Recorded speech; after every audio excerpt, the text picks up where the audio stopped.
ஜாழ்ப்பாண மக்கள் தமிழ் தேசியத்தை மறந்து விட்டார்களா அல்லது தமிழ் அரசியல்வாதிகளை மறந்து விட்டார்களா என்கின்ற பல கேள்விகள் கேட்கப்பட்டது.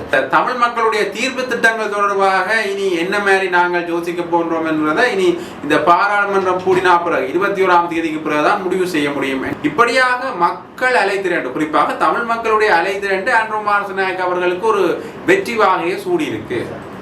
அதற்கு பலனாக அவர் என்ன செய்யணும் என்றால், தமிழர் ஒருவரை சபாநாயகர் பதவியில் அவர் அமர்த்தோனும். கொழும்புல தமிழர்களுக்குரிய அந்த ஆசனம் கிடைக்காம போயிருக்கு. எந்த ஒரு தமிழ் பிரதிநிதிகளும் இந்த ஆசனத்தை பெறையில்லை. தமிழ் மக்கள் மத்தியில் என்ன நிலைப்பாடு இருக்கு? அவர்கள் ஏன் அன்ரோ மாரசநாயக்க அவர்களுக்கு வாக்களித்தார்கள்? ஆணையரவு சோதனை சாவடியை நீக்கிட்டார். அதிலிருந்து மக்கள் மத்தியில் ஒரு நம்பிக்கை இருந்தது, இவர் ராணுவ முகாம்களையும் நீக்குவார். இந்த மாவீரர் துயிலும் இல்லங்கள்ல காணப்படுற ராணுவ முகாம்கள் எப்ப அகற்ற போறீங்க என்ற ஒரு கேள்வியும் எழுந்திருக்கு. மட்டக்களப்பு மாவட்டம் இந்த தமிழ் தேசியத்தை காப்பாற்றிட்டு என்ற ஒரு பாராட்டலையும் இருக்கு. மட்டக்களப்பு மாவட்டத்தில் மட்டும்தான் NPP தமிழரசு கட்சி முன்வைக்கும் தமிழ் மக்களுடைய அரசியல் தீர்வு, தமிழ் மக்களுக்கு நடந்த பாரிய இனாளிப்பு போன்ற விடயங்களுக்கு நீதி வேணும் என்றது, எங்களுடைய நில அபகரிப்பு, தமிழ் மக்களுடைய காணி அபகரிப்பு நிறுத்தப்பட வேணும்.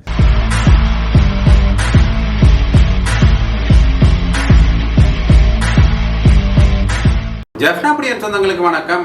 உங்களுக்கு தெரிஞ்சிருக்கும், அன்ரோ மாரசநாயக்கனுடைய அலை அதிகமாக இருக்கிற இடமாக ஜாழ்ப்பாணமும் ஒரு பெரிய இடத்தை பெறுது. அந்த வகையில் பல விமர்சனங்கள் முன்வைக்கப்பட்டது.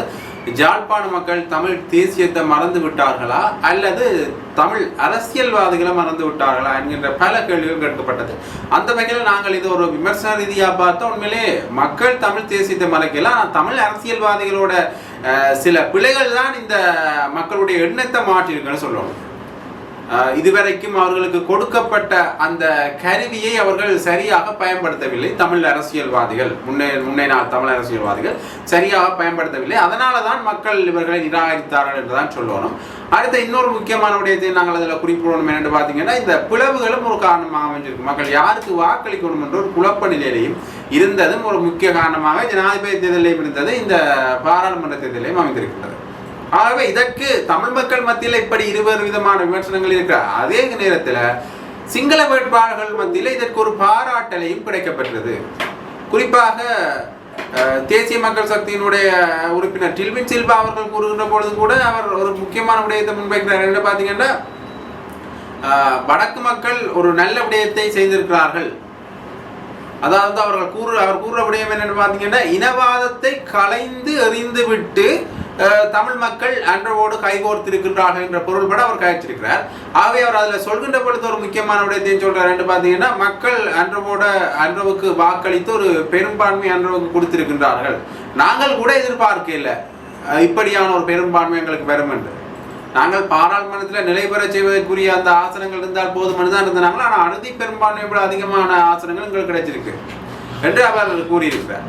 உண்மையிலே இந்த விடயங்களை எல்லாம் நாங்கள் வைத்து பார்க்கின்ற பொழுது இது சிங்கள அரசியல்வாதிகளுக்கு ஒரு மிகப்பெரிய ஒரு விடயமாக அமைந்திருக்கின்றது இந்த ஜாழ்ப்பாண மக்களுடைய நிலைமை. ஆகவே அவர் வடக்குக்கு நன்றி சொல்கின்ற, வடகிழக்குக்கு நன்றி சொல்கின்ற அதே நேரத்தில் குறிப்பாக ஜாழ்ப்பாண மக்களுக்கு குறிப்பிட்டு நன்றி ஏன் சொல்லியிருக்கிறார் டில்வின் சில்வா. தேசிய மக்கள் சக்தியில் இருக்கிற அவர் நன்றி சொல்லணும் என்கின்றது ஒரு கடமை என்கின்ற ஒரு வகையில் எடுத்துக்கொண்டாலும் கூட, ஐக்கிய தேசிய கட்சியில் இருக்கிற வஜிரா பேபர்த்தின கூட மக்கள் செய்தது நல்ல விடயம். ஒரு நல்லமான ஒரு சூழ்நிலை மக்கள் உருவாக்கிட்டு வடக்குல சிங்கள ஒரு ஆட்சியாளர், அதாவது தேசிய கட்சி ஒன்றுக்கு இப்படியான வாக்கள் வந்திருக்கிறது ஒரு மிகப்பெரிய விடயம் என்றும் அவர் சொல்லியிருக்கிறார். அவரும் இதை ஒரு பாராட்டு ரீதியாக தான் பார்த்திருக்கிறார். அடுத்ததாக அலி சப்ரி கூறுகின்ற பொழுது கூட வடக்கு மக்கள் ஒரு நல்ல விடயத்தை செஞ்சிருக்கிறார்கள். அவர்கள் உண்மையிலேயே இந்த விடயத்தை செய்தது ஒரு மிகப்பெரிய விடயம். இனி நல்லிணக்க அடிப்படையில இவர்கள் இந்த விடயங்கள் நல்லிணக்க அடிப்படையில தங்களுடைய தீர்வு திட்டங்கள் தொடர்பாக அன்றவோட கதைச்சு பேசி சில விடயங்களை பெற்றுக்கொள்ளணும் என்று அலி சப்ரி அவர்கள் கூறியிருக்கிறார். இது சிங்கள கட்சிகளிடையில, சிங்கள அரசியல்வாதிகளிடையில இப்படி பார்க்கப்படுகிறது. தமிழ் அரசியல்வாதிகளிடையில பார்க்கப்படுகின்ற விடயம் என்று பார்த்தீங்கன்னா, அவர்கள் தமிழ் தேசியத்தை நிராகரித்து விட்டார்கள் என்கின்ற ஒரு பொருள்பட பார்க்கப்படுகிறது. ஆகவே இந்த ஒரு நாட்டுக்குள்ளேயே இருவேறு நிலைப்பாடுகள் இருக்கிறது, இன்னும் தொடர்ந்து கொண்டுதான் இருக்குது என்றதை இது காட்டி நிற்குது. அடுத்ததாக இந்த அறுதி பெரும்பான்மையை விட அதிகமான பெரும்பான்மை இவர்களுக்கு கொடுத்தது ஜேஆர் ஜெயவர்தன என்ற காலத்தில் இருந்த ஒரு நிலைமையை ஏற்படுத்துமா என்கின்ற ஒரு கேள்வியும் எழுந்திருக்கின்றது. ஆகவே இந்த தமிழ் மக்களுடைய தீர்ப்பு திட்டங்கள் தொடர்பாக இனி என்ன மாதிரி நாங்கள் யோசிக்க போன்றோம் என்பதை இனி இந்த பாராளுமன்றம் கூடினா பிறகு 21ஆம் தேதிக்கு பிறகுதான் முடிவு செய்ய முடியும் என்கின்ற ஒரு கேள்வியும் மக்கள் மத்தியில் எழுந்திருக்கு. ஆகவே இதற்கான விடையே 21ஆம் தேதிக்கு பிறகுதான் நாங்கள் பெற்றுக்கொள்ள முடியும். அடுத்ததாக இன்னொரு முக்கியமான விடயம், கீதநாத் காசிலிங்கம் பொதுஜன பிரமுன சார்பாக பாராளுமன்றத்தில் போட்டியிட்ட கீதநாத் காசிலிங்கம் அவர்கள் சொல்கின்ற பொழுது ஒரு முக்கியமான விடயத்தை சொல்றாரு என்று பார்த்தீங்கன்னா, இப்படியாக மக்கள் அலைத்திரண்டு, குறிப்பாக தமிழ் மக்களுடைய அலைத்திரண்டு ஆண்ட்ரூ மாரசநாயக்க அவர்களுக்கு ஒரு வெற்றி வாகையை சூடி இருக்கு. அதற்கு பலனாக அவர் என்ன செய்யணும் என்றால், தமிழர் ஒருவரை சபாநாயகர் பதவியில் அவர் அமர்த்தோணும் என்று அவர் கோரிக்கையை முன்வச்சிருக்கிறார்.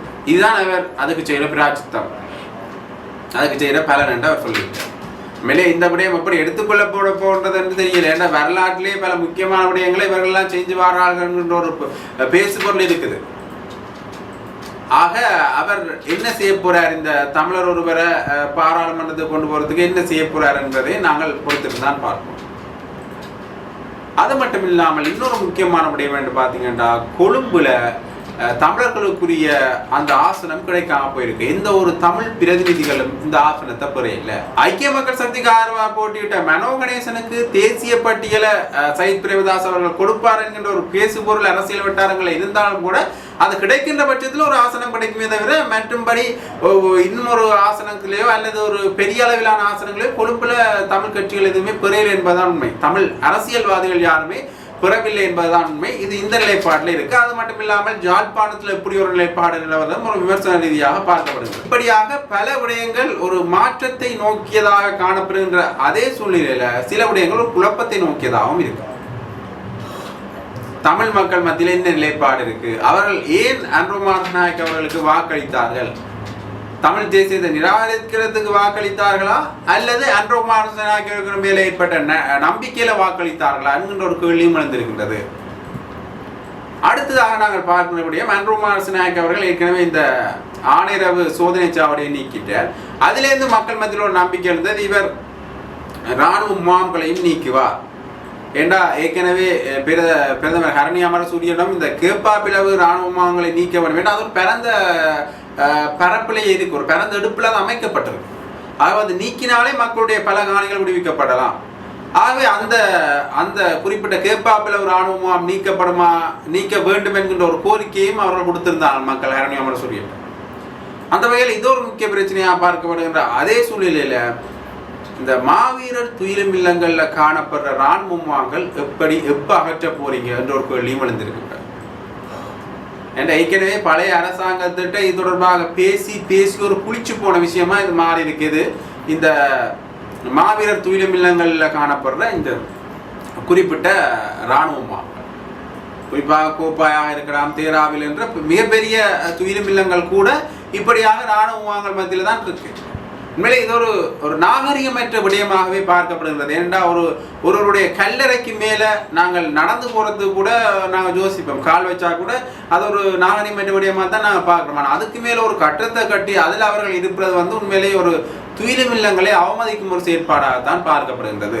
ஆகவே இதை எப்ப நீக்குவீர்கள் என்கின்ற ஒரு கேள்வியும் எழுந்திருக்கிறது இந்த அரசாங்கத்தின் மேல. அந்த வகையில இன்னொரு இந்த அரசியல் ரீதியான ஒரு மாற்றத்தை அல்லது அரசியல் ரீதியான முடிவுகள் என்னுடைய பார்க்கணும் பார்த்தீங்கன்னா, இந்த சுயேட்சை குழு ரீதியாக சுயேட்சை குழுவில் பல சுயேட்சை குழுக்கள் போட்டிட்டது இலங்கை ரீதியாகும்.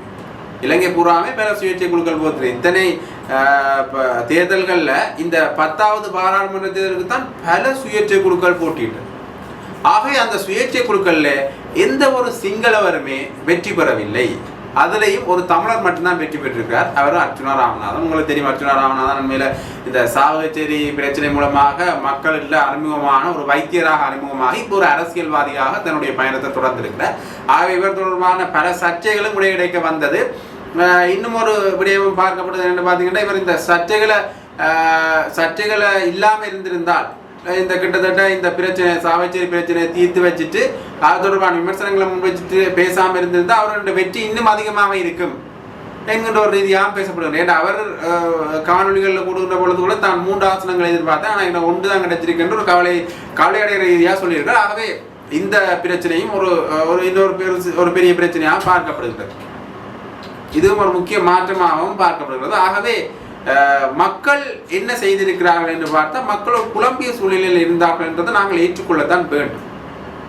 ஏண்டா தமிழ் கட்சிகள் இப்படி பிளவடைஞ்சிருக்கு, நிறைய சுயேட்சை குழுக்கள் உருவாகிருக்கு. சுயேட்சை குழுக்கள் உருவாக மேலே வாக்குகளை பிரிக்கும். குறிப்பாக ஒரு குடும்பத்தில் ஒரு சுயேட்சை குழு உறுப்பினர் ஒரு வெளியில் வராருன்னா அந்த குடும்ப ஓட்டு அவருக்கு தான் போக போகுது, குடும்ப வாக்கு அவருக்கு தான் போக போகுது.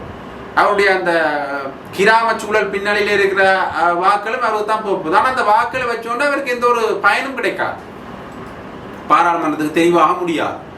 ஆனால் அந்த வாக்குகள் அப்படியே அவருடைய அணியாமல் போகும். ஆக இந்த சூழ்நிலையில இந்த சுயேட்சை குழுக்களின் உருவாக்கமும் இந்த மக்களது இந்த வாக்களிப்பு பின்தங்கியதுக்கு ஒரு காரணமாக இருக்கு. ஆக இப்படியாக பல விடயங்கள் முன்வைக்கப்படுற அதே சூழ்நிலையில இந்த மட்டக்களப்பு மாவட்டம், கிழக்கு மாகாணத்தில் இருக்கிற மட்டக்களப்பு மாவட்டம் இந்த தமிழ் தேசியத்தை காப்பாற்றிட்டு ஒரு பாராட்டலையும் இருக்கு. அதுல குறிப்பாக மட்டக்களப்பில் இருக்கிற தமிழர்கள்லாம் இந்த தமிழரசு கட்சிக்கு அதிக வாக்களை போட்டு சாணக்கியன் அவரை முன்னுக்கு கொண்டு வந்திருக்கிறார். 3 ஆசனங்கள் கிடைக்க பெற்றிருக்கு தமிழரசு கட்சி. யாழ்ப்பாணத்தில் கூட அப்படியான ஆசனங்கள் கிடைக்கல.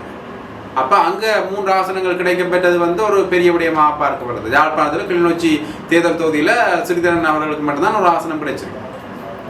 ஆகவே இது ஒரு பெரிய விடயமாக பார்க்கப்படுறது. மட்டக்களப்பு மக்கள் மட்டும்தான் இன்னும் இந்த தேசியத்தை ஆழமாக பிடித்து வைத்திருக்கின்றார்கள், வடபகுதி மக்கள் மறந்து விட்டார்கள் என்கின்ற ஒரு பேசுபொருளும் ஒரு விடயமாக அமைந்திருக்கின்றது. அதில் சாணக்கியன் அவர்கள் அண்மையில் உரையாற்றும் போது கூறியிருந்தார், நாடு அன்றபோடு ஆனால் மட்டக்களப்பு தமிழரசு கட்சியோடு என்று கூறியிருந்தார். அதில் பல விடயங்களை சொல்றார்.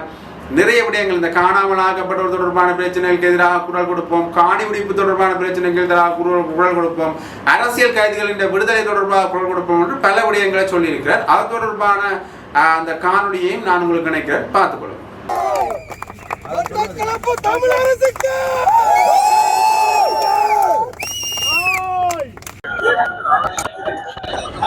24ஆம் ஆண்டு பாராளுமன்ற தேர்தலிலே மட்டக்களப்பு மாவட்டத்திலே இலங்கை தமிழரசு கட்சிக்கு இம்முறை அமோகமான வெற்றி கிடைத்திருக்கு.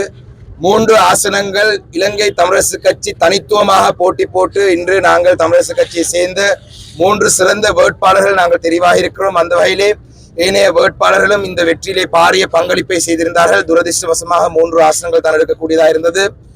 நாங்கள் இந்த மட்டக்களப்பு மாவட்டத்திலே இலங்கை தமிழரசு கட்சி 2020ஆம் ஆண்டு பாராளுமன்ற தேர்தலில் 1 ஆசனத்திலே இருந்து இன்று 3 ஆசனங்களுக்கு நாங்கள் எங்களுடைய கட்சியினுடைய வாக்கு வங்கி அதிகரித்திருக்கிறோம். அது மட்டுமல்ல, 22 தேர்தல் மாவட்டங்களிலும் மட்டக்களப்பு மாவட்டத்திலே மட்டும்தான் NPP அது மட்டக்களப்பு மாவட்டத்தை சேர்ந்த ஒவ்வொரு இலங்கை தமிழரசு கட்சியுடைய ஆதரவாளருடைய ஒரு வெற்றியாக தான் பார்க்கின்றேன்.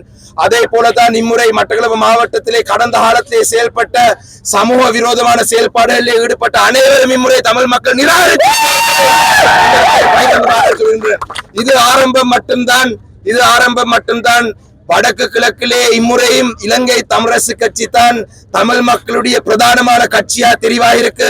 5 தேர்தல் மாவட்டங்களிலுமே ஆசனம் கிடைத்த ஒரே ஒரு கட்சி தமிழ் கட்சி, இலங்கை தமிழரசு கட்சி தான். அந்த வகையிலே தொடர்ச்சியாக இலங்கை தமிழரசு கட்சி தமிழ் மக்களுடைய குரலாக, தமிழ் மக்களுடைய பிரதானமான கட்சியா இந்த நாட்டிலே இயங்கிக் கொண்டிருக்கும் என்றதை இந்த இடத்தை சொல்ல விரும்புகிறேன். அதோடு மிக முக்கியமாக தமிழரசு கட்சி முன்வைக்கும் தமிழ் மக்களுடைய அரசியல் தீர்வு, தமிழ் மக்களுக்கு நடந்த பாரிய இனாளிப்பு போன்ற விடயங்களுக்கு நீதி வேணும் என்றது, எங்களுடைய நில அபகரிப்பு, தமிழ் மக்களுடைய காணி அபகரிப்பு நிறுத்தப்பட வேண்டும், தமிழ் மக்களுடைய பிரதேசங்களில் அபிவிருத்தி நடக்க வேண்டும். இந்த 4 விடயங்களுக்கு மிக முக்கியமாக இலங்கை தமிழரசு கட்சி மக்களோட மக்களாக நின்று அடுத்த 5 வருடங்களை உழைக்கும் என்ற செய்தியை இன்று மட்டக்களப்பிலே இருந்து உலகம் எங்கும் வாழும் தமிழ் மக்களுக்கு சொல்லுகின்றேன். நன்றி. பாராளுமன்ற தேர்தலில் எமது கட்சியானது மட்டக்களப்பில் அமோக வெற்றியை பெற்றிருக்கின்றது. 3 ஆசனங்களை கைப்பற்றி இருக்கின்றது. பிற மாவட்டங்களில் தேசிய மக்கள் சக்தி முன்னோக்கி சென்றாலும் மட்டக்களப்பு மாவட்டத்தில் அவர்களால் தமிழரசு கட்சியை வெல்ல முடியாத ஒரு சூழ்நிலை காணப்படுகின்றது. இது இலங்கையில் மிகவும் முக்கியமான ஒரு விடயமாக பதிவு செய்யப்படுகின்றது. அது மட்டுமல்லாமல் தமிழ் தேசியத்தோடு உரிமையோடு கூடிய அபிவிருத்தி என்கின்ற விடயத்தில் நாங்கள் பயணிக்கின்றோம். காணாமல் ஆக்கப்பட்ட உறவுகளின் அவலம், கைதிகளின் விடயம், அபகரிக்கப்படுகின்ற நிலம், மற்றும் மக்களின் சுயநிர்ணய உரிமை போன்றவற்றிற்கு நாங்கள் என்றும் உலகத்தின் முன்னிலையில் குரல் கொடுப்போம், அதற்காக செயல்படுவோம் என்கின்ற விடயத்தை இந்த இடத்தில் கூறிக்கொள்ள விரும்புகின்றேன். தமிழர்களின் ஒற்றுமை, தமிழ் தேசியத்தின் ஒற்றுமை, தமிழரசு கட்சியின் ஒற்றுமையாக அது என்றும் பலமாக இருக்கும் என்ற செய்தியை கூறிக்கொள்ள விரும்புகின்றோம். இந்த இடத்தில் நாங்கள் 3 வெற்றி பெற்றிருந்தாலும் எமது வெற்றிக்காக 8 வேட்பாளர்களும் உதவி செய்திருக்கின்றார்கள் என்பதை நாங்கள் மறக்க முடியாது. அவர்கள் என்றும் எமது வெற்றிக்காக உழைத்தவர்கள், எமது வெற்றியின் ஒவ்வொரு நடைப்பயணத்திலும் துணையாக இருந்தவர்கள் என்பதை நான் இந்த இடத்தில் வெளிப்படையாக ஏற்றுக்கொள்கின்றேன். எனவே நாங்கள் நிச்சயமாக அனைவரும் ஒற்றுமையாக ஐக்கியமாக பயணிப்பதற்கு இந்த தமிழ் தேசியத்தின் வெற்றியை, தமிழரசு கட்சியின் வெற்றியை நாங்கள் ஒரு முன்னுதாரணமாக கொள்ள வேண்டும். அது மட்டுமல்லாமல் சமூக விரோத செயல்களில் ஈடுபட்டவர்கள், தமிழர்களின் மனித உரிமைகளை மீறியவர்கள் மற்றும் எங்களுடைய யோசப் சிங்கம் ஐயா மற்றும் எமது தலைவர்கள், புத்திஜீவிகள் போன்றவர்களை அளித்தவர்களுக்கு உண்மையில் நீதி மூலமாக தண்டனை கிடைக்க வேண்டும் என்பதை இந்த இடத்தில் மிகவும் அழுத்தம் திருத்தமாக கூறிக்கொள்ள விரும்புகின்றேன். எனவே தமிழர்களின் தாய் கட்சியான தமிழரசு கட்சியின் பின்னால் நாங்கள் அனைவரும் ஐக்கியப்பட்டு இனி எதிர்காலத்தில் பயணிக்க வேண்டும் என்பதை மிகவும் அழுத்தம் திருத்தமாக கூறிக்கொள்ள விரும்புகின்றேன். தமிழர்களுக்கு வேண்டியது ஒற்றுமை, தமிழ் தேசியம் என்பதை இந்த இடத்தில் கூறிக்கொள்ள விரும்புகின்றேன். அந்த தேர்தல் முடிவு அறிவிக்கப்பட்டு மட்டக்களப்பு மாவட்டத்தின் மக்கள் மிக எடுத்துக்காட்டாக தமிழ் தேசியத்தின் பற்றை முன்னுதாரணமாக கொண்டு செயல்பட்டிருக்கின்றார்கள். அந்த வகையிலே இந்த தேர்தலில் என்னோடு பயணித்த சக வேட்பாளர்கள் அவர்களின் உறுதியான நிலைப்பாடு, அதோடு மக்களின் உறுதியான நிலைப்பாடு எமது மாவட்டத்திலே வெளிப்பாடாக இருக்கின்றது. தமிழ் மக்களுக்கு ஒரு முன்னுதாரணமாக எமது தமிழ் மாவட்ட மக்கள் செயற்பட்டிருக்கின்றார்கள். தொடர்ந்து எமது பயணம் இவ்வாறானது அமையும். எமது தேர்தலில் நாம் கூறியது போன்று தடம் மாறாத தமிழ் தேசிய பயணத்திலே பயணிப்பதோடு எமது வளங்களும் நிலங்களும் சுரண்டப்படுவதை எதிர்த்து எமது போராட்டம் தொடரும். அதனோடு இணைந்ததாக எங்களுடைய போரினாலே பாதிக்கப்பட்ட மக்களின் வாழ்வாதாரத்தையும் அவர்களிலே ஏற்பட்ட மனத்துன்பங்களை மாற்றுவதற்காக அவர்களோடு தொடர்ந்து நாம் பயணிப்போம். எமது தமிழரசு கட்சியின் வேட்பாளர்கள் இன்று 3 பேர் தெரிவு செய்யப்பட்டு பாராளுமன்ற உறுப்பினர்களாக இருக்கிறார்கள். தொடர்ந்து நாங்கள் மிக ஒற்றுமையாக செயற்படுவதோடு பாராளுமன்றத்திலும் எமது செயற்பாடுகளின் மூலம் இலங்கையிலே மட்டக்களப்பு மாவட்டத்திலே எமது ஒரு முன்னுதாரணமான செயற்பாடுகளை எதிர்காலத்தில் கொண்டு செல்வோம் என்ற உறுதியான நிலைப்பாட்டை நான் இவ்விடத்திலே தெரிவித்துக் கொண்டு தமிழரசு கட்சியின் பால் பற்றுக்கொண்டு அதற்கு ஆதரவளித்த ஆதரவாளர்கள், தொண்டர்கள், மக்கள்கள் அனைவருக்கும் இவ்விடத்திலே நன்றியை தெரிவித்துக் கொள்ள விரும்புகின்றேன். நன்றி. மட்டக்களப்பிலே அதிகூடிய விருப்பு வாக்குகள் நான் நினைக்கிறேன் கடந்த காலத்தில் கனகசபை ஐயாக்கு தான் இருந்தது 57,000 அளவிலே. இம்முறை அந்த விருப்பு வாக்கள் 65,000 சொச்சம் வாக்குகள் விருப்பு வாக்கை நான் எடுத்திருக்கிறேன். அந்த வகையிலே மட்டக்களப்பு வாழும் மக்கள் அனைவருக்கும் அந்த வெற்றியை தந்த அனைத்து மக்களுக்கும் இந்த நான் நன்றி சொல்லுகின்றேன். நன்றி. அதில் மாற்றம் இல்லை. வெளிச்சம் அடிக்குது.